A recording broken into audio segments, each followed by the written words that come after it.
All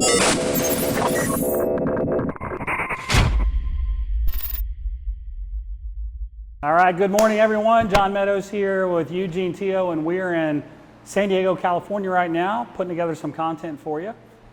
And Eugene got a question yesterday actually about how do you train after a contest?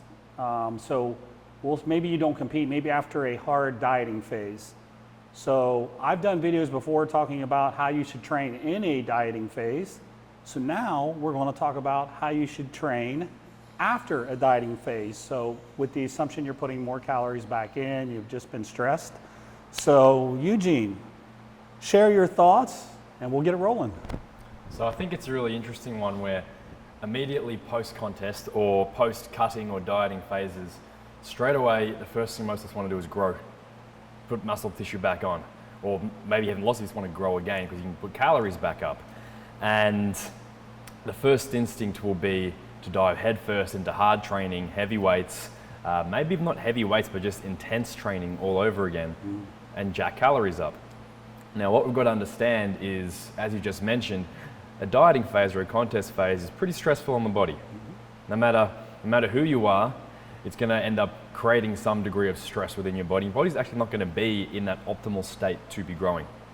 So what I look at for that first cycle of training immediately post-contest is restoration, bringing the body back to some kind of baseline to prep the body before we push again. Because whether it's complete time off or just pulling back, I think it's important to have that phase of training where there is a recuperation cycle. So the way that I do it normally is I move towards more full body style training. I can lower the overall number of days a week I'm training. So I might go down to maybe 2 or 3 days a week at most to promote more of those off days for recovery. And those off days would become more recuperation activities like yoga or some light cardio to restore things like insulin sensitivity.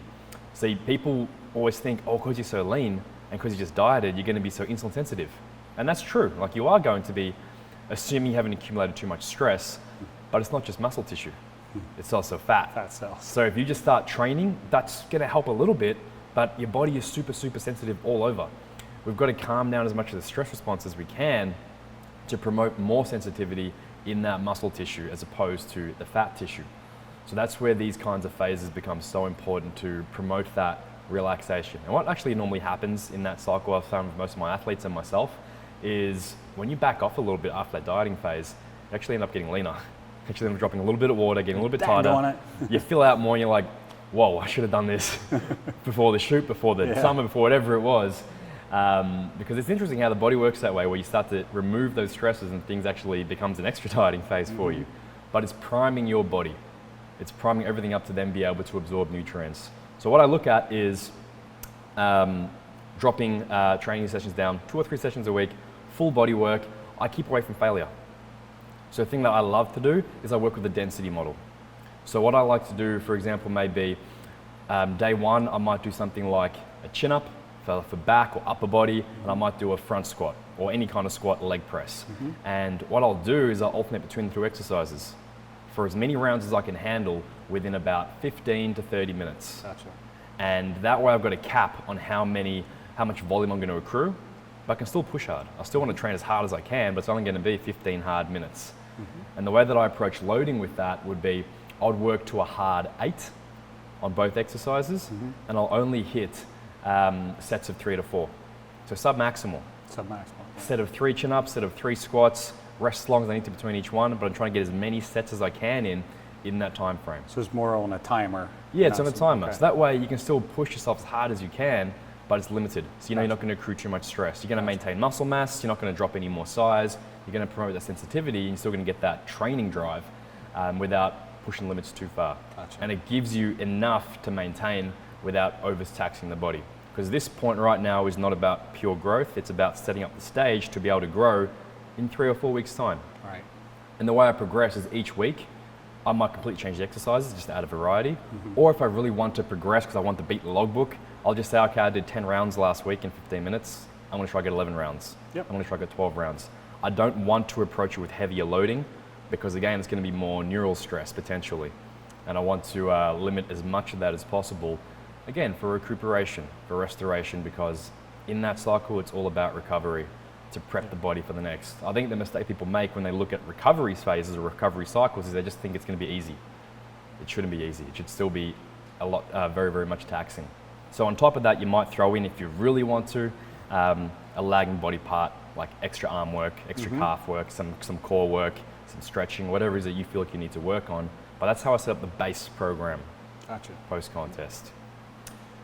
Yeah, so a lot of things there I find very interesting. It used to be the model was after a show, you just took time off. And I don't think that's a bad model. I just think that the prevailing mindset was that was the only model.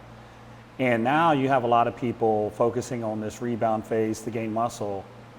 And the number one thing that always concerned me was if you just think logically, you don't have a lot of fat on your body, you don't have as much cushion in your joints. So the real heavy loading seems very dangerous to me.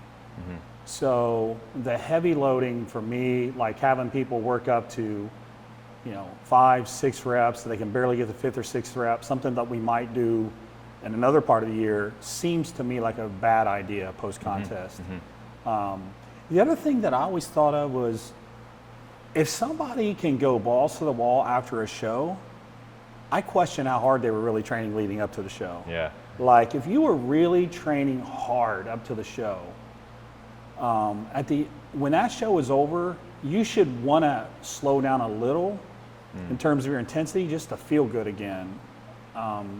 Because when you're getting ready for a show, you should be like, in my opinion, or a hard diet, you're probably on a borderline of pushing it a little too far. That's the nature of what we do. So I don't like heavy work. I don't think it makes sense. And I like to pull back on the intensity, which is exactly what you said. I won't let anybody go to failure. Deloading is another topic, but I employ the same strategy. Nothing to failure, reduction in overall volume for the week. I also really like the extra days off. What I'll typically do is I'll have people do 4 to 5 days a week instead of 2 or 3. So just a little bit more, whereas before they were doing 5 or 6 or maybe even 6 or 7. So I'm giving them an extra couple days of rest. But I typically do higher reps. Again, I don't approach failure though. So what I might have someone do is sets of 10 or 12, but it's a weight they could do 15 with, or 16 or 17 or 18, just sub-maximal to your point. Yeah. And really my mindset is we've got extra calories coming in. I just want to put them to good use. I don't think it's reasonable to expect people to stay on a tight diet and keep their calories restricted. It's the time to, be intelligent about adding food. So I've got this extra nutrition in there. I want to take advantage of it. So that's why I want to keep training, but intelligently.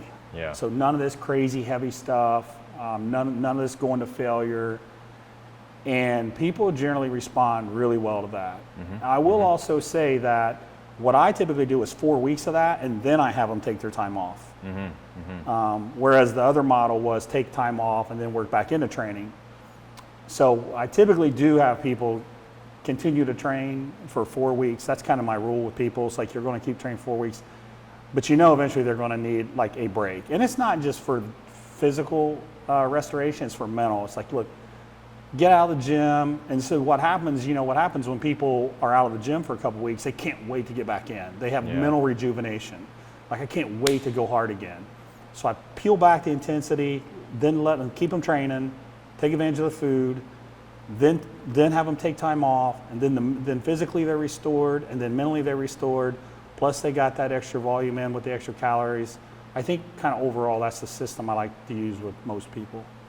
I like that approach of the time off after you're going through a few weeks of training post-contest, because most people, they're so motivated to get back into the gym. They're like, I want to keep going. Yeah. And that's where it's important to make sure you can let them keep going, but also put some kind of buffer or limit on how hard they're going to go. Because again, everyone wants to push the limits all the time. And let them, hey, you know what? Go to the gym, go train, get that GLUT4 translocation and stimulate the right pathways.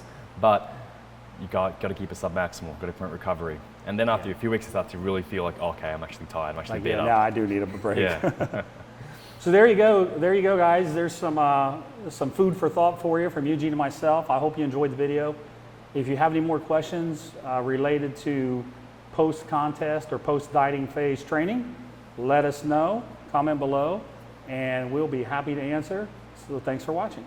If you like that video, I know you're going to love my app, available on the Google Play Store for Android, iPhones, in the Apple Store. There's so much information on here, it's amazing. Training, workouts, hundreds of workouts, nutrition methodology questions, chemical enhancement, supplementation, client prep, and a Q&A button. Check it out.